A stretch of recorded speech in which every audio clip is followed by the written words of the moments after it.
My sister's child shamed my daughter at her birthday party while everyone laughed, so I threw them out. That night, my mother texted, "You're dead to US." I responded, "Noted. I'm collecting every cent you do owe me." My daughter's 9th birthday party, a day meant for pure joy, ended with a text message that shattered my world. "You are dead to us," my own mother wrote. But that wasn't the shock. The real jolt was realizing I finally felt free. The air in my living room had been buzzing with children's laughter just moments before.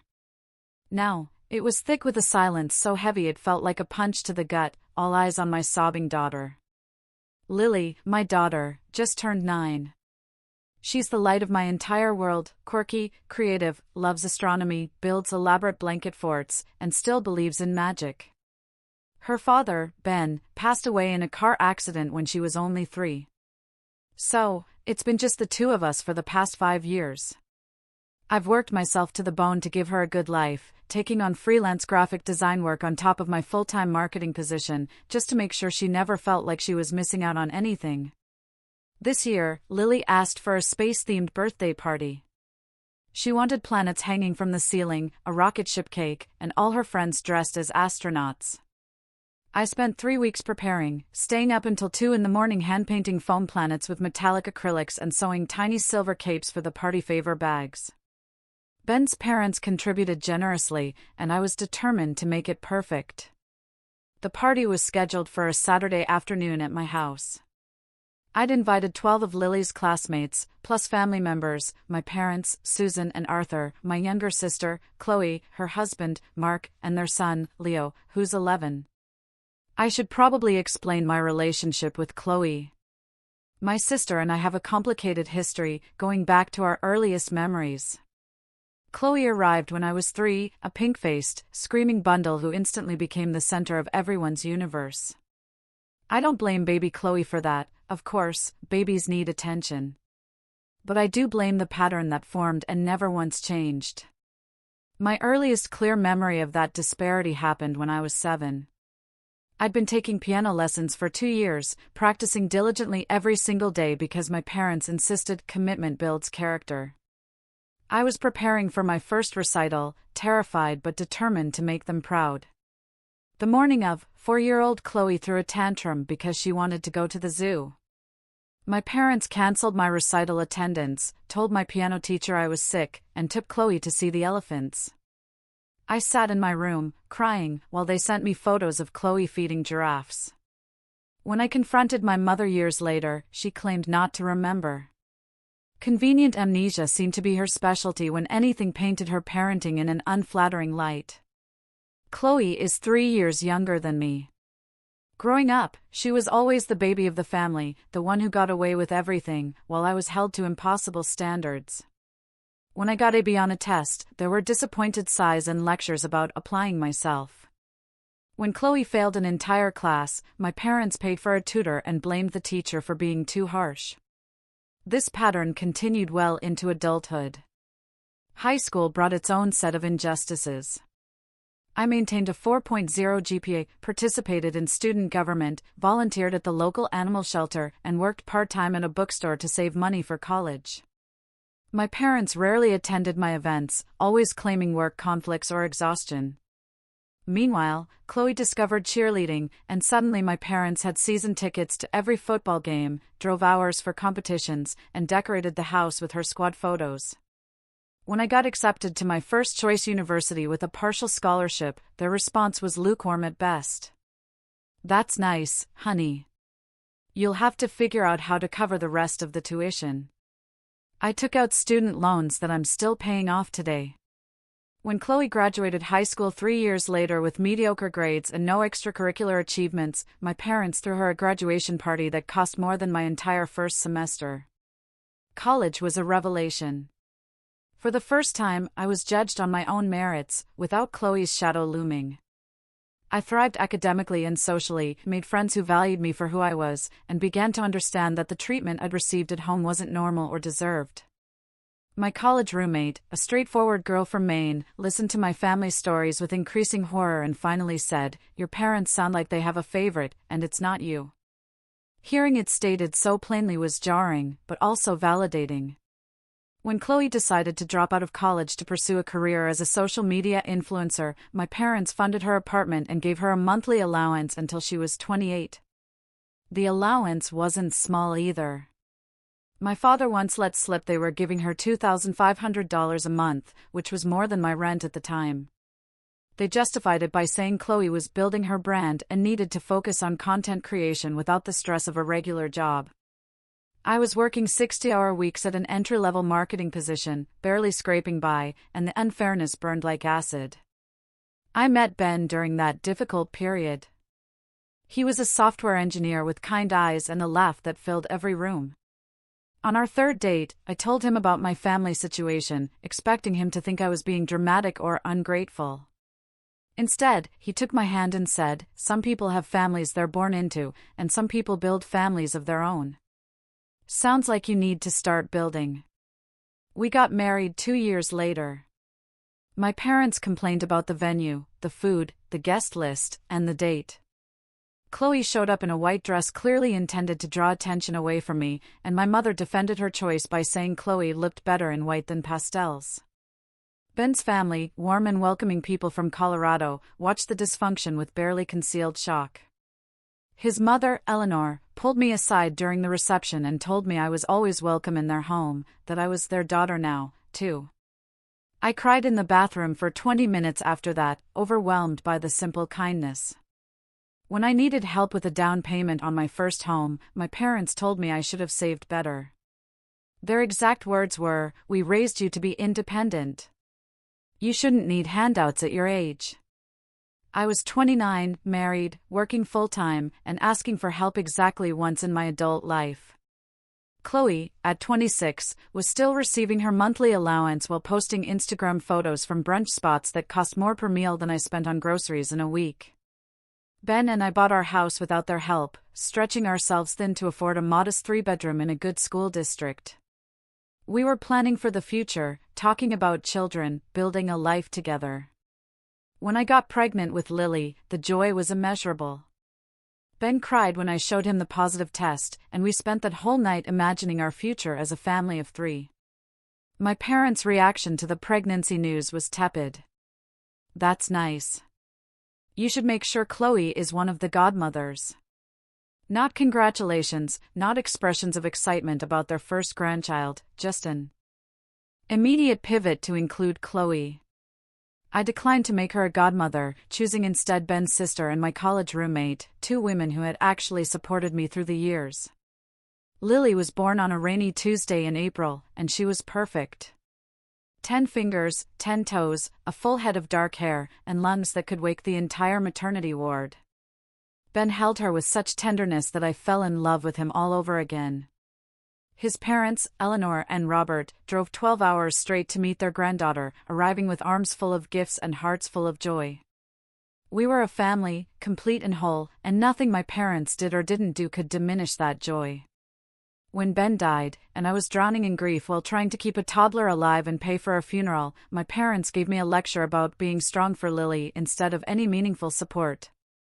The incident happened on an ordinary Wednesday evening. Ben was driving home from work when a drunk driver ran a red light and T-boned his car. He died on impact, which the doctors told me was a mercy. He didn't suffer. Small comfort when your whole world has just collapsed. Lily was 3 years old. She kept asking where Daddy was, and every time I had to explain that Daddy had gone to heaven and wasn't coming back, a piece of my heart crumbled away. I was 32 years old, a widow with a toddler, facing a future I'd never imagined alone. My parents' response to Ben's death remains one of the most painful memories of that terrible time. My mother called me the day after he died, not to offer comfort or help, but to discuss funeral logistics in a business-like tone. "You'll need to keep yourself together for Lily," she said. "Children can sense when their parents are falling apart. You need to be strong." What I needed was someone to hold me while I sobbed. What I needed was help with the endless paperwork of death, the insurance claims and bank accounts and legal proceedings. What I needed was my mother to be a mother. Instead, Chloe flew in for the funeral, positioned herself as the grieving sister-in-law, despite having barely known Ben, and spent the reception crying on my mother's shoulder about how traumatic this all was for her. My mother stroked her hair and whispered soothing words while I stood alone by the casket, receiving condolences from strangers who had worked with my husband. Ben's parents were my saving grace. Eleanor and Robert helped with childcare, brought meals, handled communications with the life insurance company, and gave me space to grieve without judgment. Eleanor stayed with me for 3 weeks after the funeral, sleeping in the guest room and getting up with Lily in the night so I could rest. She never once told me to be strong. She just let me be broken and loved me anyway. But I always excused it. Chloe was a baby. Chloe was more sensitive. Chloe needed more help. I told myself these things because the alternative was admitting that my parents simply loved her more, and that truth was too painful to accept. There's a particular kind of grief that comes from accepting that your parents will never be what you need them to be. It's not as acute as the grief of losing a spouse, but it's more chronic. A dull ache that flares up at unexpected moments, Mother's Day commercials, father-daughter scenes in movies, watching other families interact with warmth and ease, wondering what that feels like. Therapy helped me understand the dynamics at play. My therapist, Dr. Lena Hayes, introduced me to concepts like golden child and scapegoat, family systems theory, and conditional versus unconditional love. Understanding the patterns intellectually was useful, but breaking free of them emotionally proved much harder. I kept trying to earn my parents' approval, even though I intellectually understood it would never come. The years after Ben's death were a blur of survival. I worked, I parented, I paid bills, I showed up for Lily's school events and doctor's appointments and playdates. Slowly, the acute grief transformed into something more manageable, a permanent presence rather than a consuming fire. Lily grew from a confused toddler into a bright, curious child who asked constant questions about stars and planets and dinosaurs. She didn't remember Ben. Not really. She had impressions more than memories, a sense of warmth and safety associated with a voice she could no longer recall. I kept photos of him throughout the house and told her stories about the kind of man he was, determined that she would know her father even if she couldn't remember him. Chloe married Mark 6 years ago, and they have Leo. I'll be honest, Leo is not a pleasant child. Mark seemed decent when I first met him, a sales manager at a pharmaceutical company who clearly adored Chloe. Over time, I realized that his adoration manifested as complete acquiescence to her every demand. Whatever Chloe wanted, Mark provided, and this extended to their parenting style. Leo was never told no, never faced consequences, and never learned that other people's feelings mattered. I tried to give Leo the benefit of the doubt when he was younger. All children go through difficult phases, and having parents who don't set boundaries isn't the child's fault. But as he grew older and his behavior became more deliberately cruel, my sympathy waned. The first major incident happened when Leo was 8 and Lily was 5. They were playing together at my parents' house during a holiday gathering, and Leo decided it would be funny to lock Lily in a closet. She was terrified, screaming and crying in the dark while Leo stood outside laughing. I found her 15 minutes later, hysterical, while my mother insisted it was just children playing and I was overreacting. Then there was the time Leo deliberately broke Lily's favorite toy, a stuffed penguin Ben had given her before he died. He ripped its head off and threw it in the garbage while Lily watched, then told her that her daddy was never coming back, so the stupid toy didn't matter anyway. When I confronted Chloe, she said Leo was just expressing his feelings and maybe Lily needed to learn that life isn't fair. I repaired the penguin with careful stitching, but the psychological damage was done. Lily became wary around Leo after that, instinctively keeping her treasured possessions hidden when he visited. The fact that a 7-year-old had learned to protect herself from her own cousin broke my heart. Leo was spoiled beyond belief, had never been told no in his entire life, and seemed to derive genuine pleasure from making other kids miserable. I've watched him push smaller children at family gatherings, mock his cousins for their interests, and throw full-scale tantrums when he doesn't get his way. Chloe always waves it off as him being spirited or just a boy being a boy. My father just once, tried to discipline Leo during a family barbecue when the boy deliberately stepped on a younger cousin's sandcastle. Leo responded by screaming that Grandpa was mean, and Chloe immediately swooped in to comfort her son while shooting my father a look of pure venom. After that, my father never corrected Leo's behavior again. The incident became another example of how Chloe controlled the family dynamic through strategic displays of victimhood. In the months leading up to Lily's 9th birthday, I considered not inviting Chloe and Leo at all. I discussed it with my therapist, Dr. Hayes, who helped me weigh the potential consequences. Excluding them would cause drama, probably result in my mother refusing to attend, and give Chloe ammunition to paint herself as the victim of my cruelty. Including them risked Leo ruining Lily's party, but at least I could supervise closely and intervene if necessary. Dr. Hayes reminded me that there was no perfect choice, only the choice I could live with. I decided to invite them, but mentally prepared myself for potential incidents. What I didn't prepare for, couldn't have imagined, was how catastrophically wrong things would go. The party started at 1 o'clock. Lily was vibrating with excitement, wearing the custom astronaut costume I'd sewn for her, complete with a helmet made from a modified bicycle helmet covered in silver fabric. Her eyes hadn't stopped sparkling since she woke up that morning, and she'd already checked on the decorations at least a dozen times to make sure everything was perfect. Her friends arrived in various states of space-themed dress, and the house was filled with children's laughter as they played Pin the Flag on the Moon and made their own constellation viewers out of cardboard tubes. Watching Lily surrounded by her friends, genuinely happy and carefree, filled me with a fierce maternal satisfaction. This was the childhood she deserved, the joy I'd worked so hard to provide. The games went smoothly. We had a planet scavenger hunt where kids searched the backyard for hidden foam planets, a moon rock excavation where they dug through kinetic sand to find painted rocks, and a freeze dance game with space-themed music. Lily won the scavenger hunt, which made her beam with pride, and she graciously shared her prize candy with friends who hadn't found as many planets. Her best friend from school, Emily, had arrived with a handmade card covered in glitter stars. The two of them were inseparable throughout the party, whispering secrets and giggling at private jokes. Emily's mother, Michelle, caught my eye at one point and mouthed "Great party" with a thumbs up. These small validations meant everything to me. Chloe, Mark, and Leo showed up 45 minutes late. Chloe didn't apologize, just swept in, complaining about traffic, while Leo immediately started criticizing the decorations. "This is baby stuff," he announced loudly, sneering at the hand-painted planets I'd spent weeks creating. "Space is boring anyway." Lily's face fell momentarily, but she recovered quickly. "I think space is cool," she said quietly, and Emily loyally agreed. Leo rolled his eyes and immediately started disrupting the party.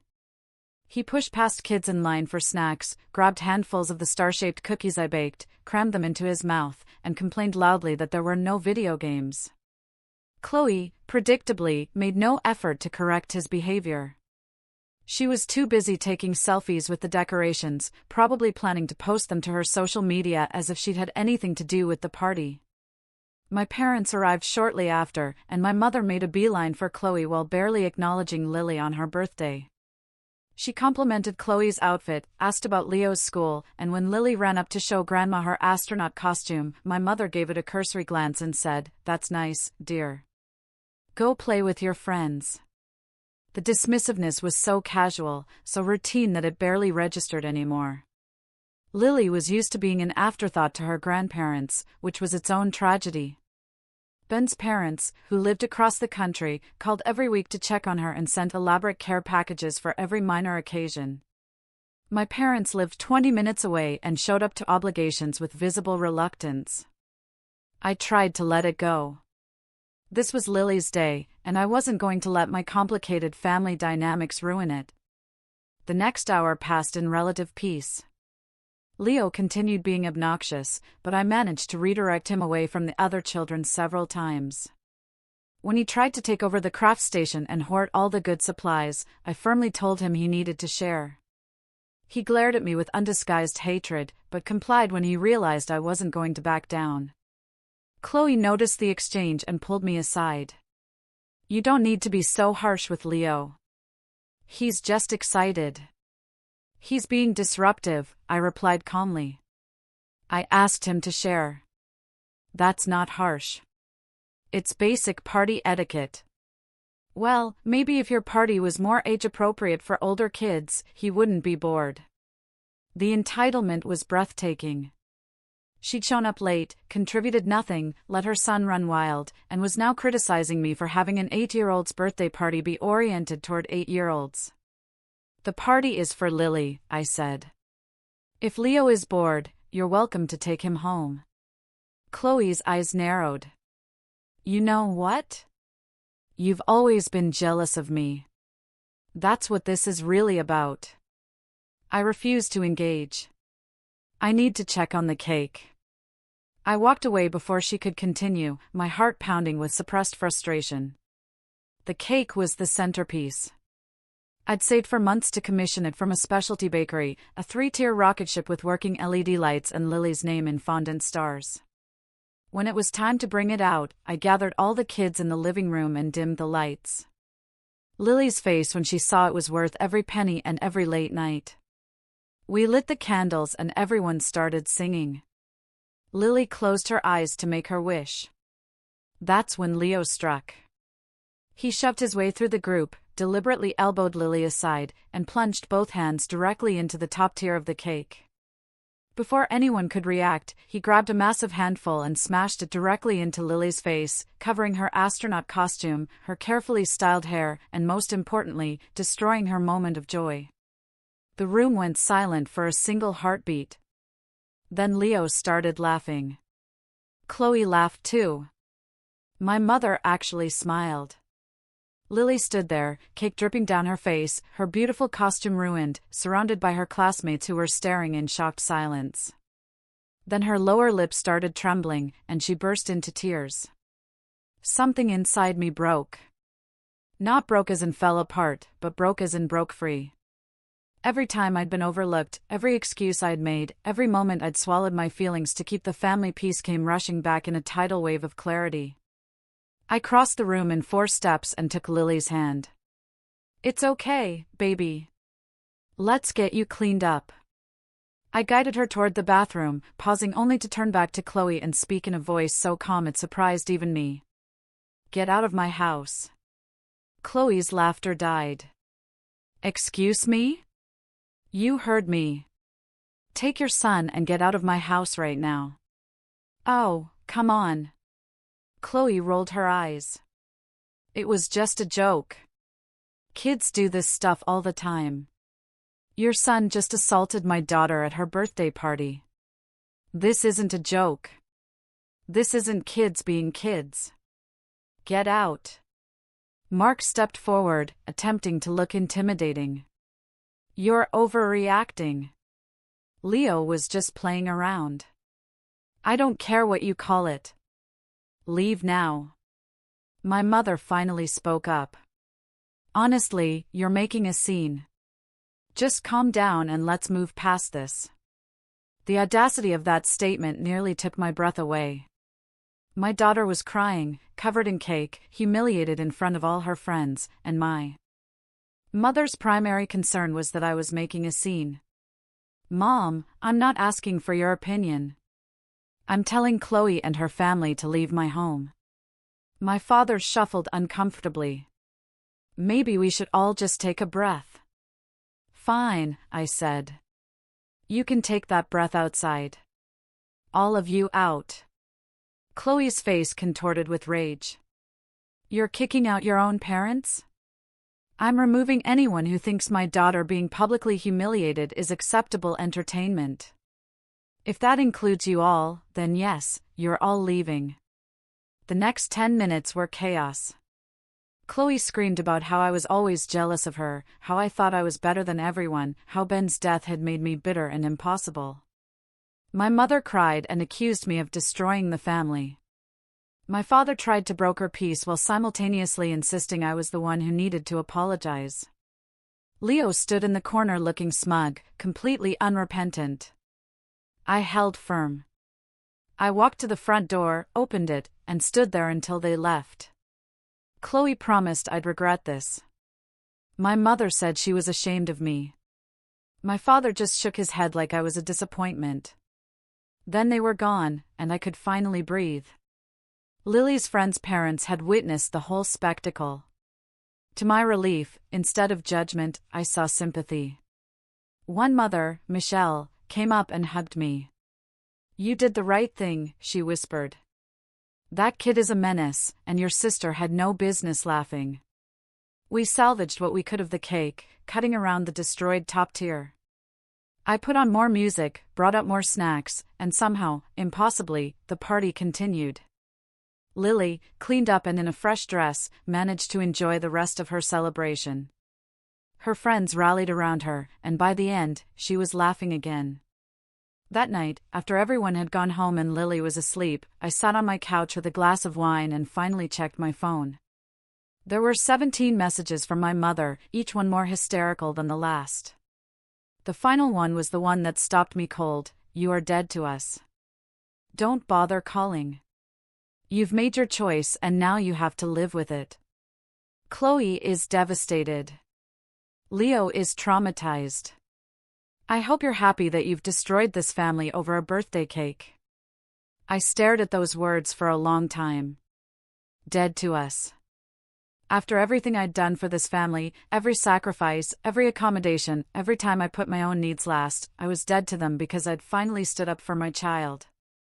Something crystallized in that moment. If I was dead to them, then I had nothing left to lose. I typed my response carefully, understood. "Since I'm dead to you, I'll be calling in every penny you owe me. Expect communication from my attorney regarding the $45,000 in loans I provided to you and Chloe over the past 6 years. I have documentation for all of it. We can handle this privately or through the courts. Your choice." Let me explain those numbers. 3 years ago, my parents came to me in a panic. Their furnace had died in the middle of winter and they needed $8,000 for a replacement. Their credit was shot from years of financially supporting Chloe, and they couldn't get a loan. I gave them the money, and they promised to pay me back within a year. They never did. 2 years ago, Chloe's influencer career imploded after a brand deal went south, and she was facing legal fees. She needed $15,000 immediately or she'd be taken to court. I gave her the money because she was my sister and she was terrified. She said she'd pay me back when her next sponsorship came through. That never happened. 18 months ago, my parents needed $12,000 because they'd fallen behind on their mortgage. They were facing foreclosure. I refinanced my own home to help them, taking on additional debt because I couldn't let my parents lose their house. Then there was the $7,000 I'd given Chloe for Leo's private school tuition when Mark's work hours were cut, and the $3,000 I'd loaned my father for car repairs he claimed were urgent. Every single loan was documented. I had text messages, bank transfer records, and in several cases, signed acknowledgments that the money was a loan to be repaid. I'd never pushed for repayment because family didn't treat each other like that, or so I believed. My phone rang at 11 o'clock that night. My mother. I answered. "You wouldn't dare," she spat. "After everything we've done for you." "What exactly have you done for me, Mom?" "When Ben died, you told me to be strong and then spent the funeral comforting Chloe because she was so upset about losing her brother-in-law. When I needed help with childcare so I could keep working, you said you were too busy. When I asked for help with my down payment, you said I needed to learn to be independent. Meanwhile, you funded Chloe's entire adult life. That's different. Chloe needed us, and you didn't." Silence. "I gave you $45,000 because I thought that's what family did. I never asked for interest. I never pushed for a payment schedule. I just trusted that you'd do the right thing. But you're right about one thing. I've made my choice.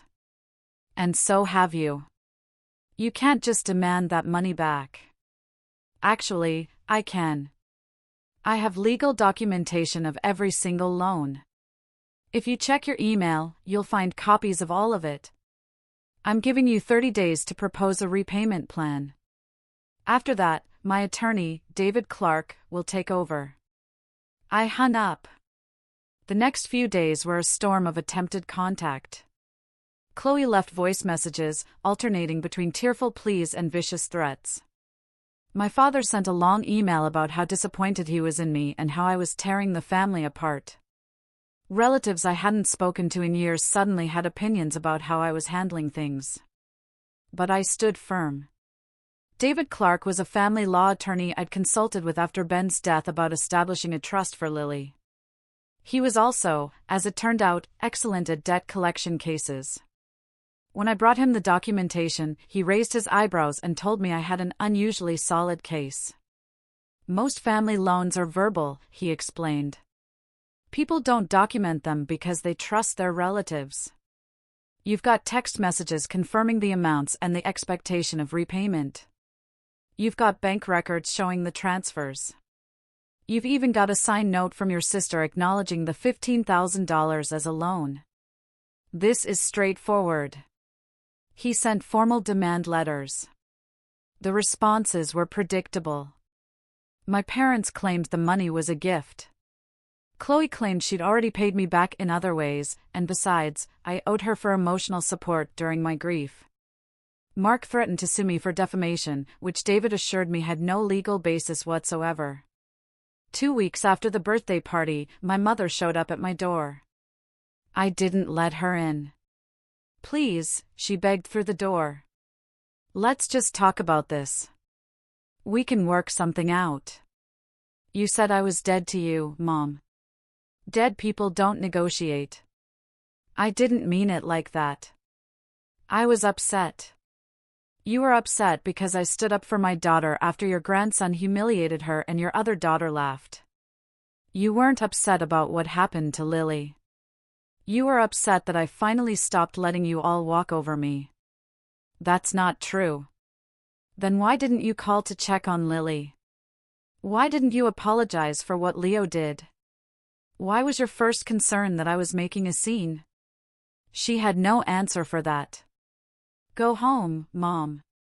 Talk to David about a payment plan. That's all we have left to discuss. She left. I watched through the window as she sat in her car for 20 minutes, crying. A year ago, that would have broken me. Now I just felt tired. The next month was difficult in ways I hadn't anticipated. Lily asked why Grandma Susan and Grandpa Arthur weren't coming for Sunday dinner anymore. I told her the truth in age-appropriate terms. I explained that sometimes adults have disagreements, and Grandma and Grandpa had done something that hurt us, so we needed some time apart. She accepted this more easily than I expected, probably because my parents had never been particularly warm grandparents to her anyway. They'd always been too busy with Leo. Work became my sanctuary. I threw myself into projects, taking on extra clients and channeling my emotional turmoil into productivity. My colleague, Nicole, noticed the change and took me out for coffee one afternoon. You seem different, she observed. More focused, but also sadder. I told her the abbreviated version. Nicole listened without interrupting, then said something that stuck with me. It sounds like you finally stopped auditioning for a role in a play that was never going to cast you. That's painful, but it's also freedom. Freedom? That was exactly what it felt like. David's legal pressure began to yield results. My father, practical despite his disappointments, recognized that fighting a losing legal battle would only add attorney fees to their debt.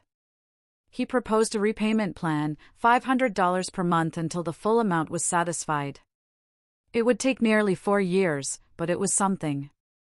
I agreed to his terms for the $23,000 they owed me directly. For the money Chloe owed, I told him she'd have to negotiate separately. Chloe, predictably, did not want to negotiate. She sent me a cease and desist letter that David laughed at. She posted vague subtweets about toxic family members and narcissistic behavior. She tried to rally family members to her side, painting me as a money-grubbing villain who was extorting her grieving parents. Some relatives believed her, and some I'd always been close to called to lecture me about forgiveness and family values. I listened politely, then asked if they'd like to contribute to repaying the loans on Chloe's behalf. They stammered and made excuses. I thanked them for their perspective and ended the call. But other relatives surprised me. My cousin, Ryan, whom I hadn't spoken to in years, reached out to say he'd always seen how differently my parents treated Chloe and me. He'd noticed how I was expected to be perfect while she was coddled through every failure. He was glad I was finally standing up for myself. These messages of support came more frequently than I expected. It turned out that many family members had witnessed the favoritism over the years but never felt it was their place to say anything. My boundary setting gave them permission to acknowledge what they'd always seen. 3 months after Lily's birthday, Chloe's husband, Mark, reached out, not to yell at me, surprisingly, but to discuss repayment. His message was civil, almost apologetic. He explained that Chloe had been keeping their financial situation from him. He hadn't known about several of the loans, particularly the $15,000 for legal fees. When David's demand letter arrived, he demanded answers, and the truth had finally come out. Mark proposed a payment plan of $400 per month. He also wanted me to know that Leo was seeing a child psychologist. What happened at the birthday party had apparently been a wake-up call, a moment where even Chloe couldn't deny that their son's behavior had crossed a serious line. The psychologist had diagnosed oppositional defiant disorder, and they were working on treatment strategies. I didn't know if I believed Mark entirely, but I accepted the payment plan. $400 a month for the $22,000 Chloe owed would take nearly 5 years, but it was accountability. It was acknowledgement that the money was owed, that I hadn't been unreasonable to expect repayment. The hardest part of all of this was letting go of the fantasy of the family I'd always wanted. I'd spent 35 years believing that if I just worked hard enough, accommodated enough, loved enough, my parents would eventually see me the way they saw Chloe. I would finally be enough. That belief died the night my mother told me I was dead to her. In a way, she'd done me a favor. She'd finally made the truth undeniable. Their love was conditional, and the conditions had never been achievable. Lily started 3rd grade in the fall, and her school hosted a family art project night. We made a diorama of the solar system together, both of us covered in glitter and glue by the end. She looked at our creation and said, "This is the best family night ever." She didn't ask why Grandma Susan and Grandpa Arthur weren't there. She didn't mention Leo. She was happy with just the 2 of us, and maybe that was enough. Maybe that had always been enough, and I'd just been too busy chasing love from people who would never give it freely. My parents made their first payment on time. Chloe and Mark made theirs a week late, but they made it. Slow progress is still progress. I still think about what happened sometimes, especially late at night when the house is quiet. I wonder if I overreacted, if I should have given more chances, if cutting off my family makes me the villain in someone else's story. But then I remember Lily's face covered in cake, surrounded by laughing relatives, and the certainty returns. Some lines cannot be crossed. Some injuries cannot be smoothed over with half-hearted apologies and family obligation. My mother never apologized for what she said. Chloe never apologized for laughing. Leo never apologized for what he did, though I hear from Mark that the therapy is helping. I'm okay with the lack of apologies. I didn't do this for an apology. I did it because my daughter deserved to know that her mother would protect her, even when that protection cost me everything I thought I wanted. 6 months after the birthday party, I received an unexpected letter. Not an email or a text, but an actual handwritten letter delivered by postal mail. The return address was my father's handwriting. I debated not opening it. Whatever my father had to say, I suspected it would be more of the same guilt trips and accusations dressed up as reconciliation attempts. But curiosity won out, and I slit the envelope with a kitchen knife. The letter was 3 pages long, written in my father's careful script. He started by acknowledging that he'd been a poor father to me, that he'd allowed my mother to dictate family dynamics for too long, and that he'd taken the path of least resistance when he should have stood up for fairness. He wrote about his own childhood, something he'd never discussed before. His mother had been cold and critical, and when he married my mother, he'd been so grateful for her warmth that he gave her complete control over the family. He hadn't realized until recently that her warmth was selective, directed primarily at Chloe while leaving me out in the cold. The letter didn't make excuses, which surprised me. He owned his failures as a father without trying to justify them. He acknowledged that the money I'd loaned the family was exactly that, a loan, and that they had no right to treat it as a gift simply because it suited them. He was committed to repaying every penny, regardless of whether I ever spoke to him again. The final paragraph made me cry. I watched your mother send that text calling you dead to us, and I said nothing. That silence is the greatest failure of my life. You are not dead to me. You have never been anything less than my daughter, and I am ashamed it took losing you to make me see how poorly I treated you. I don't ask for forgiveness. I only wanted you to know the truth, even if the truth comes too late. I didn't respond immediately. The letter sat on my kitchen counter for 2 weeks while I processed its contents. My therapist helped me sort through the complicated emotions. The grief for the father I'd wanted mixed with uncertainty about the father who might finally be waking up. Eventually, I sent a brief response. I told him I'd received his letter and appreciated his honesty. I wasn't ready to reconcile, and I might never be, but I was willing to leave the door open a crack. The monthly payments were continuing, and that was enough for now. It wasn't the dramatic reunion that movies promise. There was no tearful embrace, no declaration that all was forgiven. But it was something, a possibility that hadn't existed before, a tiny seed that might someday grow into something healthier than what we'd had. My mother, according to my father's subsequent letters, refused to acknowledge any wrongdoing. She maintained that I had overreacted, that Leo was just a child, and that my decision to demand repayment of the loans was cruel and vindictive. She told their friends and relatives that I'd had a breakdown after Ben's death and wasn't in my right mind. I let the narrative stand without fighting it. The people who knew me understood the truth. The people who believed my mother's version weren't people whose opinions mattered to my life. There's a freedom in stopping the endless project of reputation management, in letting people think whatever they want while focusing on building the life you actually want to live. Chloe and I haven't spoken since the birthday party. According to my father, her marriage to Mark became strained after he discovered the extent of her financial deception. They're in couples counseling now, working through issues of trust and communication. Leo's behavioral therapy is showing some improvement, though progress is slow. I don't wish ill on any of them. The anger that burned so bright in the immediate aftermath has cooled to something more like detachment. They are people who exist in the world, who share my blood, and whose choices no longer affect my daily life. That emotional distance is its own kind of victory. Lily started 4th grade this fall.